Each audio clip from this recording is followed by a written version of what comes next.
Diz assim, Efésios 6, a partir do 10.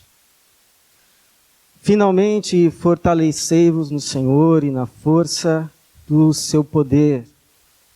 Revesti-vos de toda a armadura de Deus para que possais permanecer firmes contra as ciladas do diabo, pois não é contra pessoas de carne e sangue que temos de lutar, mas sim contra principados, poderios, contra príncipe deste mundo de trevas, contra os exércitos espirituais da maldade nas regiões celestiais. Por isso, tomai toda a armadura de Deus para que possais resistir no dia mau, e havendo feito tudo, permanecer firmes. Portanto, permanecei firmes, trazendo em volta da cintura a verdade, e vestindo a couraça da justiça, calçando os pés com a disposição para o evangelho da paz, e usando principalmente o escudo da fé, com o qual podereis apagar todos os dardos em chamas do maligno. Tomai também o capacete da salvação e a espada do Espírito, que é a palavra de Deus, com toda oração e súplica, orando em todo o tempo no Espírito e para isso mesmo, vigiando, com toda a perseverança e súplica por todos os santos. Obrigado, Senhor, pela Tua palavra, e pedimos que o Teu Espírito venha e que o Seu Espírito sopre e que o Senhor nos ministre a Tua palavra para a Tua glória, em nome de Jesus. Amém.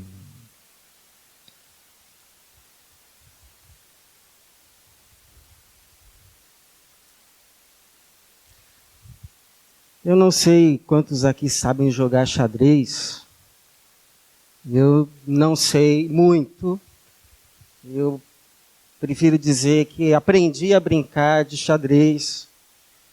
E nessas brincadeiras de xadrez aprendi pelo menos algumas noções. Por exemplo, que não é possível você dar um checkmate na primeira jogada. Você precisa ir construindo a sua estratégia, embora sempre caminhando ao objetivo de cercar o rei e não lhe dar mais saída, até que ele não tenha mais escapatória, e aí então você declara o seu checkmate.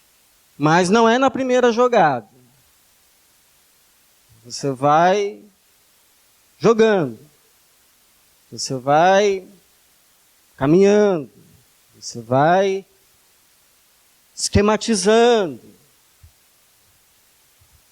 Também aprendi que uma forma de você vencer o jogo é você ir trocando peças.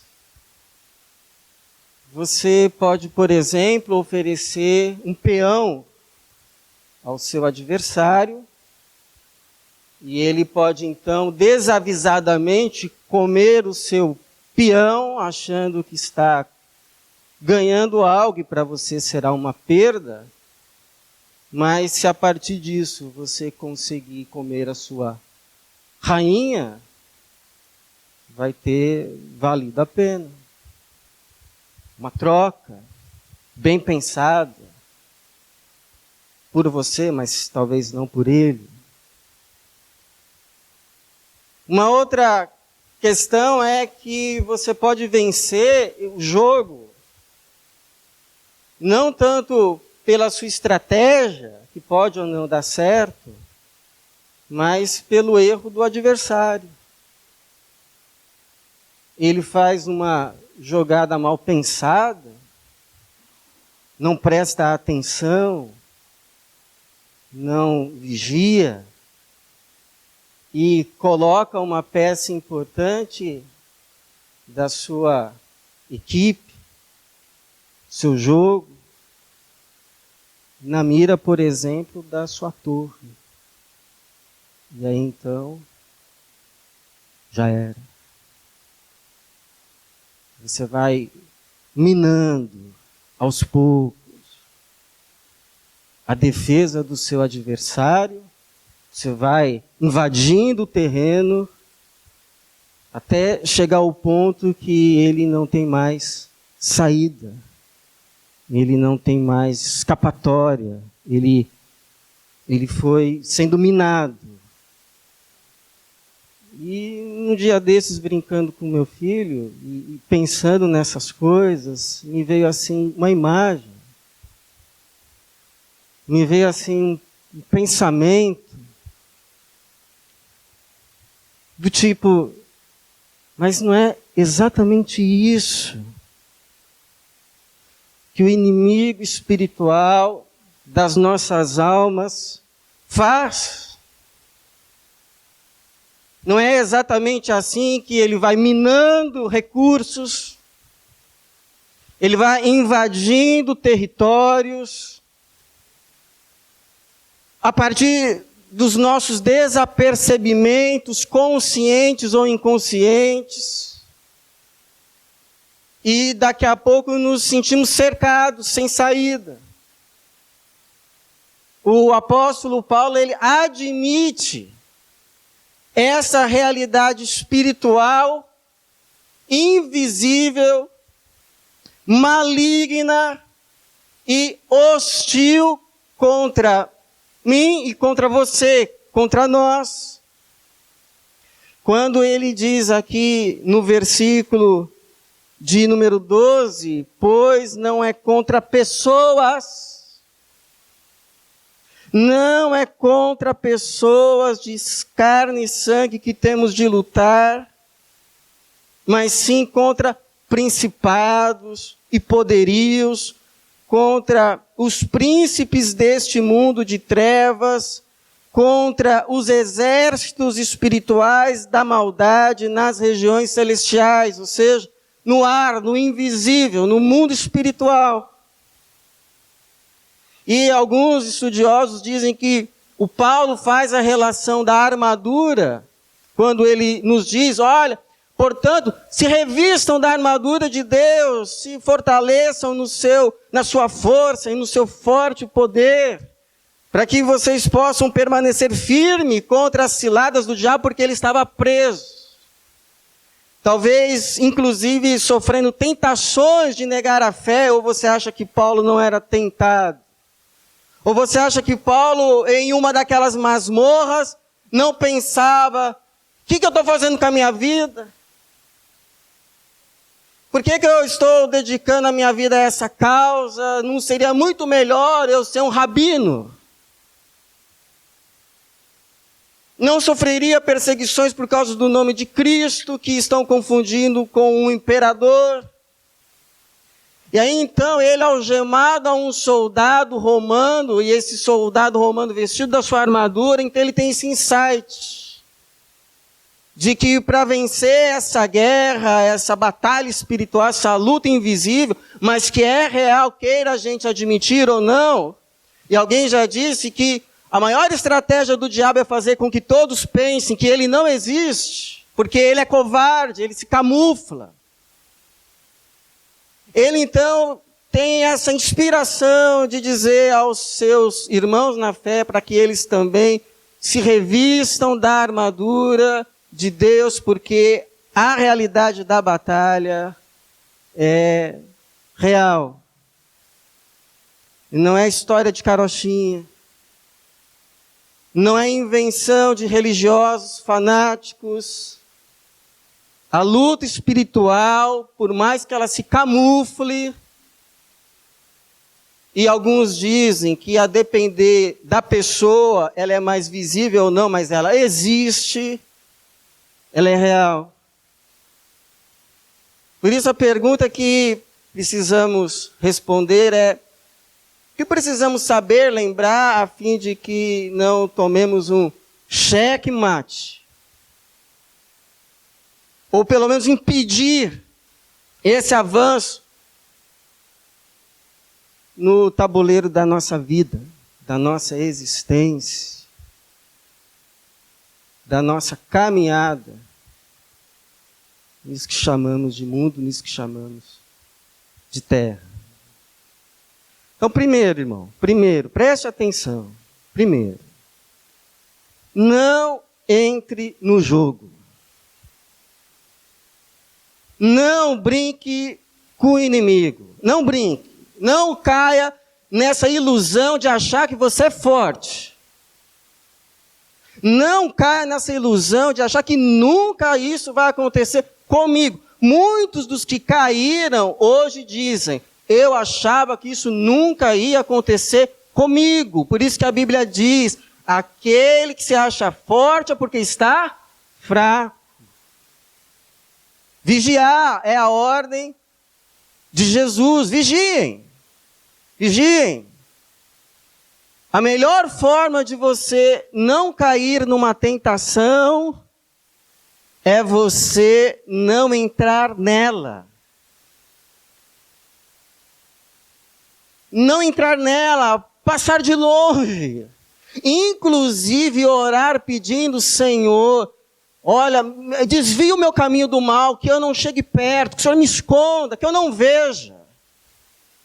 Jesus, inclusive, num dos momentos mais críticos da sua vida com os seus discípulos, lá no Monte do Getsêmani, quando ele vai orar, ele diz aos discípulos: olha, fiquem aqui e orem, vigiem, e orem para o quê?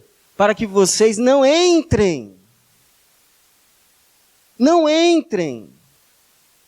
Não entrem em tentação, porque o espírito está pronto, mas a carne, a concupiscência é real e você é fraco.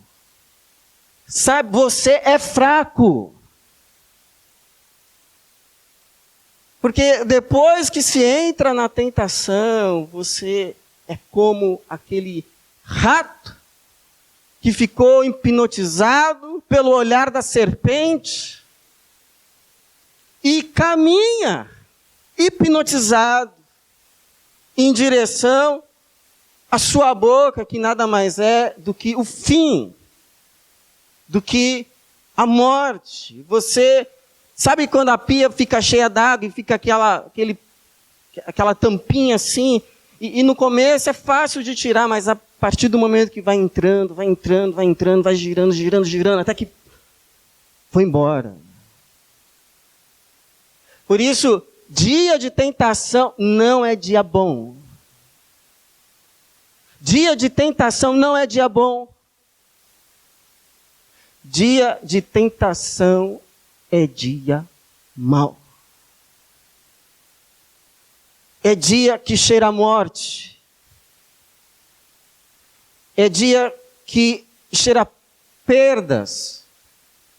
Por isso que o Paulo vai dizer: tomai toda a armadura de Deus para que possais resistir no dia mau. E havendo feito tudo o que é bom, permanecer firmes. Permanecer firmes, ou seja, de pé. Não entre no jogo. Não entre no jogo. Segundo, tome cuidado com as iscas. O que é uma isca? É uma armadilha. É uma oferta em troca de algo muito maior, quem sabe da tua vida. O Paulo vai dizer aqui no versículo 11, revesti-vos de toda a armadura de Deus para que possais permanecer firme contra as ciladas, ardis. É a ratoeira com o queijo cheiroso para as narinas do camundongo. É a isca gorda, suculenta, para os olhos do peixe. Não dizem que o peixe morre pela boca? É a arapuca, com o alpiste farto, para o pássaro, para o passarinho que entra cantando, achando que achou o maior dos presentes e não sabe que está caminhando para o fim. Ou seja, há armadilhas diversas dependendo de quem se tenta. da natureza do tentado. Por isso que é bom conhecer-se a si mesmo. Agora, saiba de uma coisa, independente do tipo, do apelo, nada, absolutamente nada, do que você vier a ganhar com isso, saiba disso, eu estou lhe avisando. Enquanto é tempo. Nada que você venha a ganhar com isso será maior do que o que você há de perder. Ninguém come da mesa do inimigo e sai ileso. A conta não é justa. A conta é injusta. Quanto custa? A alma. A alma.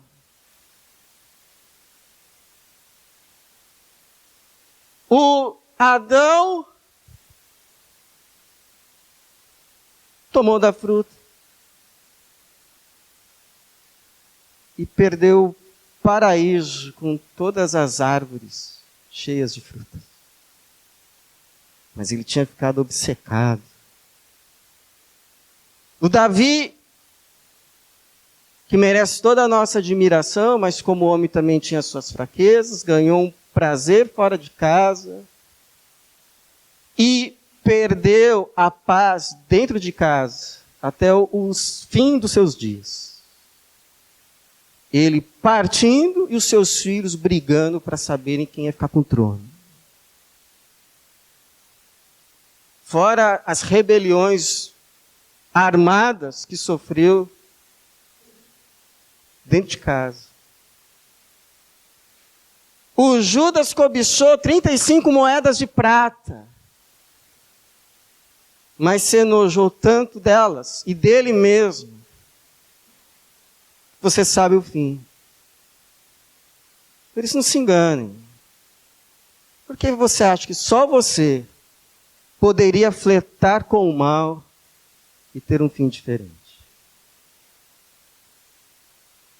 Por que você acharia isso?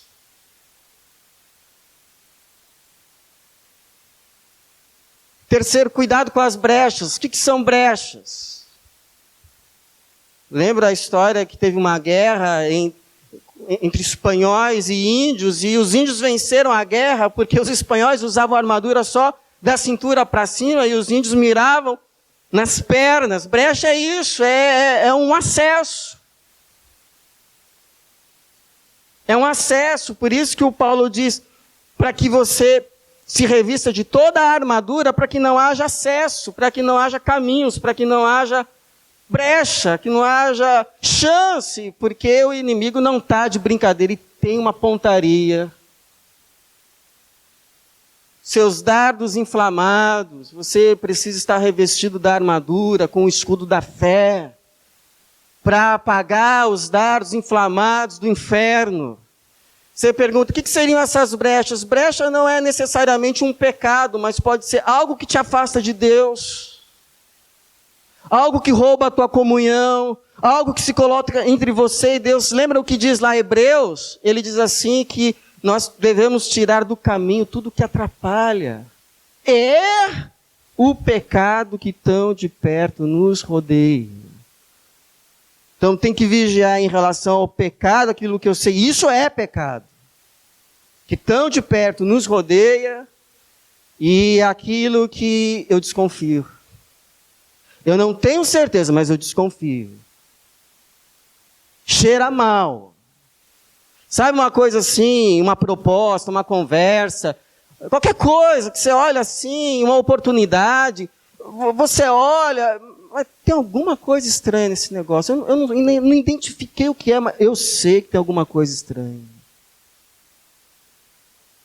Então deixa. Tá obscuro? Não é de Deus. As coisas de Deus são as claras. Nas coisas de Deus não há dúvida.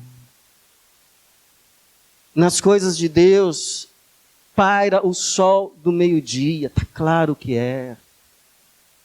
Não tem treva. Nas coisas de Deus não tem escuridão. É limpo, é santo, é puro, é visível, é claro, é luz. Então deixa a capa na mão e corre. Deixa a capa na mão e corre.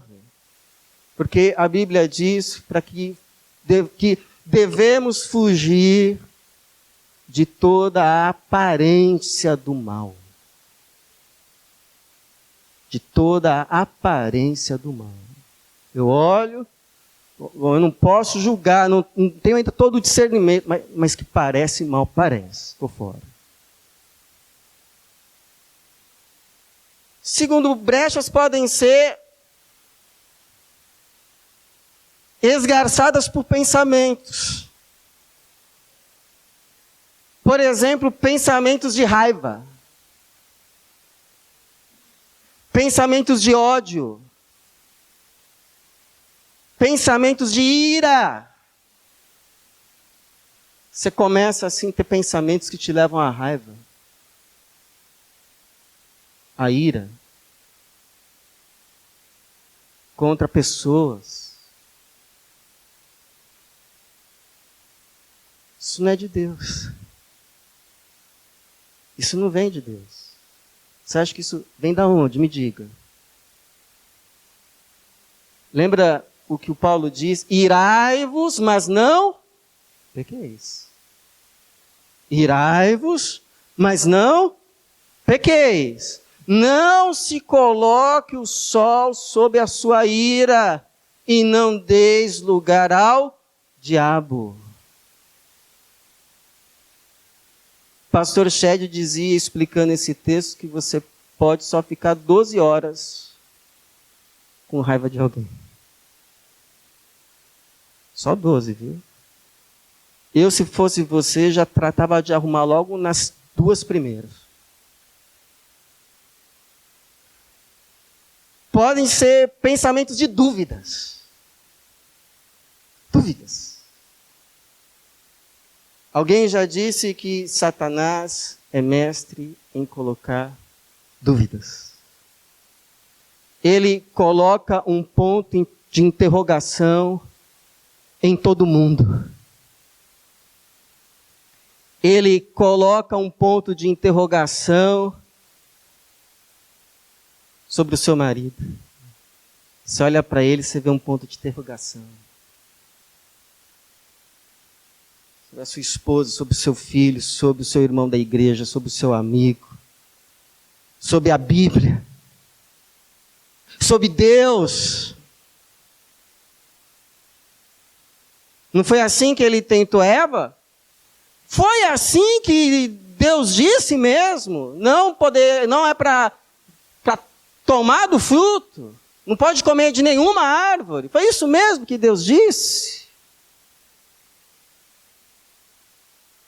A tentação para com Jesus não foi diferente. Se tu és mesmo o Filho de Deus, olha, se vem aí embutido um ponto de interrogação. Se, será que é mesmo? Bom, vamos ver. Se és o Filho de Deus, então isso, aquilo. E você aprende com o exemplo de Jesus, não se demorar nas perguntas.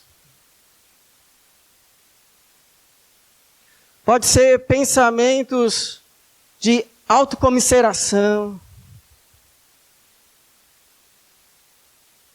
Vem aquele pensamento, puxa, você se esforça tanto, não é? Você é tão bom nisso.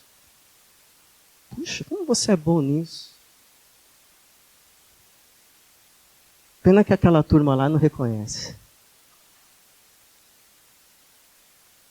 Acho que isso é uma injustiça. Você não acha? Você é um injustiçado. E aí você é mesmo, né? É mesmo. E daí vem raiva. Daqui a pouco você está irado.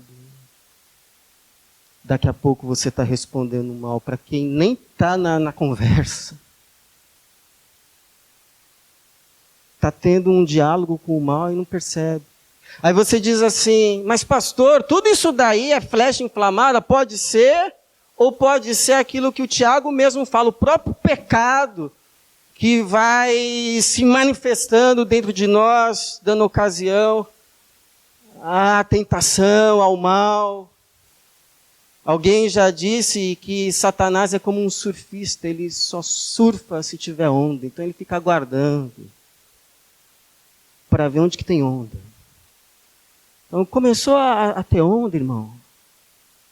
Esses tipos de pensamentos, ou qualquer outro que você identifique, isso daqui não é de Deus, então repreenda. Chame o pecado pelo nome. Esse pensamento de ódio está repreendido da minha vida em nome de Jesus. Você está denunciado, Satanás, você se arrede daqui. Esse pensamento de impureza, esse pensamento de autocomiseração, esse pensamento que quer me fazer me revoltar, até mesmo contra Deus, está repreendido. Porque é como dizia um pastor meu, e eu já disse várias vezes aqui, a gente não pode impedir que os pássaros sobrevoem sobre as nossas cabeças, mas podemos impedir sim que eles pousem e que eles façam ninho. Nós podemos. Precisamos querer, mas nós podemos. Com a força de Deus. E quarto, irmãos, se revista de Deus. Porque chegando nessa parte, é fácil a gente dizer assim, olha, para você estar forte, você precisa, vai ler a Bíblia, vai orar, vem para a igreja. E tudo isso é verdade. Deixa eu te falar o que eu acredito. Eu acredito que todo mundo que está com Jesus, e que Jesus está, vai ter sede de todas essas coisas. De ler a Bíblia, de orar, de estar reunido com o povo de Deus, que é a família dele, onde ele derrama as bênçãos. Claro que sim, o Espírito Santo é que nos chama, mas é também verdade que nós podemos fazer todas essas coisas sem estar com Ele. Também é verdade. E tenho base bíblica para isso. Os fariseus do tempo de Jesus examinavam as Escrituras. Jesus inclusive diz, olha, vocês examinam as Escrituras, cuidando ter nelas a vida eterna, pois são elas que testemunham de mim. Mas do que mesmo Jesus os chamou de filhos do diabo. Filhos do diabo. Ananias e Safira estavam na igreja. Estavam na igreja. Aliás, morreram dentro da igreja. Morreram dentro da igreja. Inauguraram o primeiro cemitério para crentes de Jerusalém. Porque morreram, vieram os jovens da igreja, os arrastaram e os enterraram. Mas Pedro olha para o Ananias e diz assim, Ananias, por que você deixou Satanás encher o teu coração? Por que você deixou Satanás encher o teu coração? Você não percebeu que não era de Deus os pensamentos?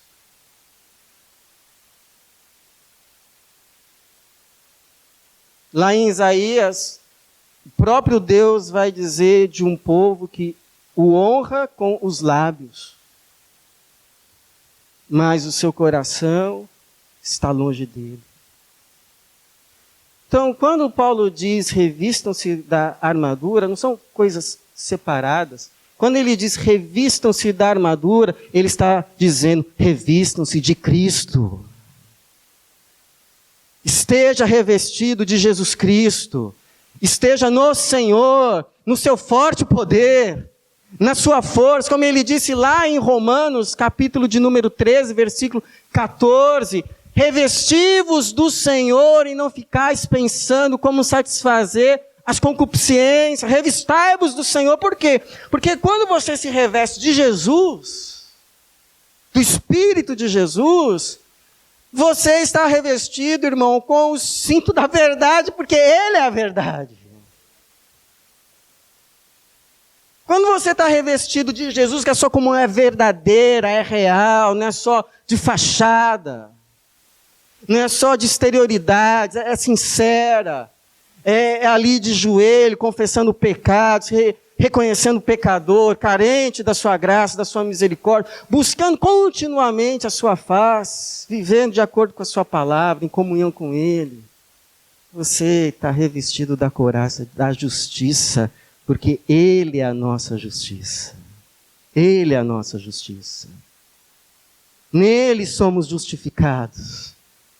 Quando você está revestido de Jesus, você está com o capacete da salvação, porque Ele é a nossa salvação. Ele é a nossa salvação. Seu nome significa salvação.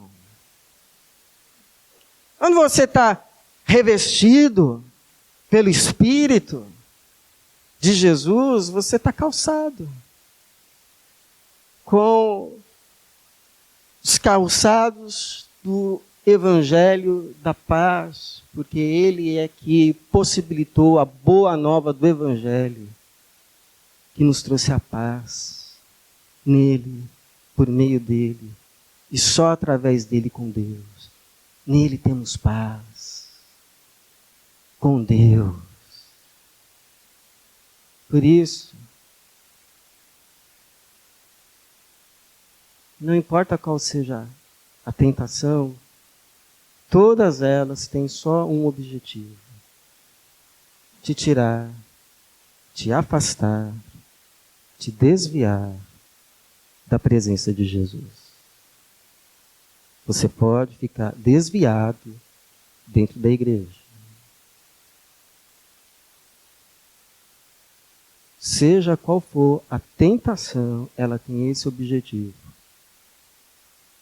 te afastar, te desviar e te tirar da presença de Jesus. Lembra o que Balaão disse ao rei de Moabe, quando o rei de Moabe contrata o Balaão para amaldiçoar o povo de Deus? E ele tenta 3 vezes amaldiçoar o povo de Deus e não consegue. Ele vai amaldiçoar e da sua boca sai bênçãos. Tanto que o rei de Moabe se exaspera. Ele diz: eu te chamo aqui para você amaldiçoar esse povo e você até agora só o abençoou. E o Balaão diz assim: mas não é, eu só posso falar o que Deus permite, é impossível amaldiçoar esse povo. A não ser, fica aqui em off a dica, que Deus não me escute, a não ser que você, meu amigão, arme algo para tirar esse povo da presença de Deus. Porque tirando, aí você faz o que você quiser. E foi o que aconteceu. Por isso a pergunta é uma só. Quando você tiver de tomar uma decisão. Uma só. Eu posso aceitar isso? Eu posso tomar isso? Eu posso fazer isso? Eu posso caminhar nesse caminho e permanecer com Jesus? É só essa a pergunta. Depois disso, a minha comunhão com Jesus estar a mesma?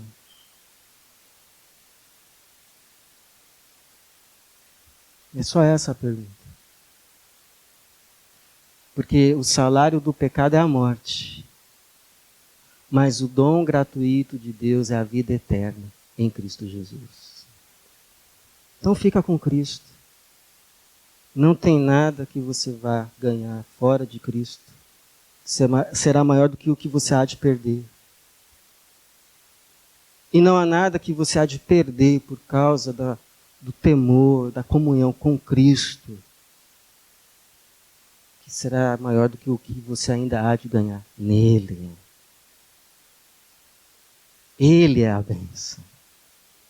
Porque nele é que estão escondidos todos os tesouros da sabedoria, todos os tesouros da graça, todos os tesouros de bênção, todos os tesouros de Deus. Eu não sei, talvez você já, se ouça essas coisas, vai lembrando. E talvez, até com dor, admita que já, inclusive, perdeu peças importantes no tabuleiro da vida. Trocou o que não devia ter sido trocado.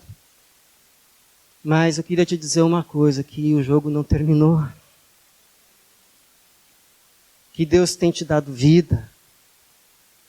Deus tem ainda, não desistiu de você. Que Deus ama você. Que Jesus morreu na cruz por você. Que a graça disponibilizada em Cristo para você, e que há tempo ainda de você voltar-se para Deus em Cristo Jesus, porque em Cristo Jesus, em Deus, há graça. Nele há perdão. Nele há restauração. Nele há salvação. E nele, somente nele há vitória, seja qual for o mal. Então volte-se para ele.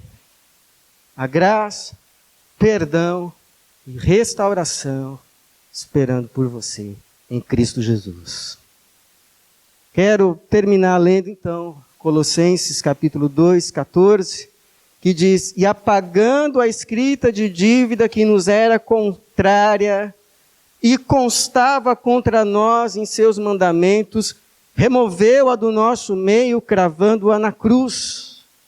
E, tendo despojado os principados e poderes, os expôs em público, e na mesma cruz triunfou sobre eles. Aleluia. Que o poderoso Jesus seja com você, que você esteja com Ele, revestido dEle. Ele é a sua armadura, e que Ele te conceda todos os dias da sua vida vitória contra o mal. Que assim seja, e que Ele nos abençoe, em nome de Jesus. Amém.